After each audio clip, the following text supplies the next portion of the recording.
మనకు కావలసిన ప్రేమ కోసం వెతుకుతూ మనల్ని ప్రేమిస్తున్న హృదయాలను కోల్పోవడం కన్నా పెద్ద విషాదం ఇంకొకటి ఉండదు. ఎందుకంటే మనము మనసు ఎప్పుడూ మన దగ్గర ఉన్న దాని విలువను త్వరగా గుర్తించదు. మన కోసం ఎదురు చూసే వాళ్ళని సాధారణంగా చూస్తుంది. మన కోసం ఆగని వాళ్ళని మాత్రం ప్రత్యేకంగా భావిస్తుంది.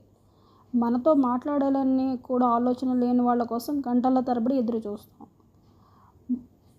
మన విలువని గుర్తించిన వాళ్ళ కోసం మన సమయం అంతా వెచ్చిస్తాం. మన బాధలో మన పక్కన నిలబడే వాళ్ళని మనం పట్టించుకోము. కానీ మన బాధకు కారణమైన వాళ్ళ గురించి ఎక్కువగా ఆలోచిస్తాం. ఎందుకో తెలియదు కానీ మనల్ని అర్థం చేసుకునే ప్రేమ కంటే మనల్ని అర్థం చేసుకునే మనుషుల గురించి మన మనసు ఎక్కువ తపిస్తుంది. మన నవ్వు కోసం సంతోషపడే వాళ్ళని మర్చిపోతాం. మన కన్నీళ్ళకి కారణం అయిన వాళ్ళని మాత్రం మర్చిపోలేకుండా ఉంటాం. కొంతమంది మనుషులు మన జీవితంలోకి వస్తారు. మనల్ని మార్చడానికి కాదు, మనల్ని పూర్తిగా అర్థం చేసుకోవడానికి, మన లోపాలను చూసి దూరం కావడానికి కాదు, అవే లోపాలతో మనల్ని ప్రేమించడానికి, మన ఆనందంలో నవ్వడానికి, మన బాధలో తోడుగా నిలబడడానికి, మన మనసు బాగుండాలని కోరుకోవడం తప్ప వాళ్ళ ఇంకో కోరిక ఏమీ ఉండదు. కానీ అలాంటి వాళ్ళ ప్రేమ విలువకు మనం వెంటనే అర్థం కాదు. ఎందుకంటే మనకి అది అలవాటైపోతుంది.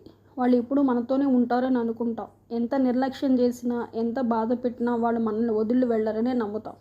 కానీ ఒక రోజులో పరిస్థితులు మారిపోతాయి. ఇప్పుడు మన కోసం నిలబడేవాళ్ళు నిశ్శబ్దంగా దూరం అయిపోతారు. ఎప్పుడు మన గురించి ఆలోచించిన వాళ్ళు మన జ్ఞాపకాలలో మాత్రమే మిగిలిపోతారు. అప్పుడు వాళ్ళ లేని లోటు క్లియర్గా తెలుస్తుంది. వాళ్ళ ప్రేమ ఎంత నిజమో అర్థమవుతుంది. వాళ్ళ విలువ ఎంత గొప్పదో మనసుకు తెలుస్తుంది. కానీ ఆ నిజం తెలిసే సమయానికి మన చేతుల్లో ఏమీ ఉండదు. అందుకే జీవితంలో ఒక విషయం మాత్రం ఎప్పుడూ గుర్తుంచుకోవాలి.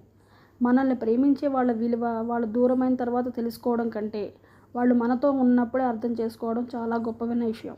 ఎందుకంటే కోల్పోయిన కొన్ని అవకాశాలు తిరిగి రావచ్చు. కానీ మనస్ఫూర్తిగా ప్రేమించిన కొందరు మనుషులు దూరం అయితే వాళ్ళలాంటి ప్రేమను మళ్ళీ జీవితంలో చూడకపోవచ్చు.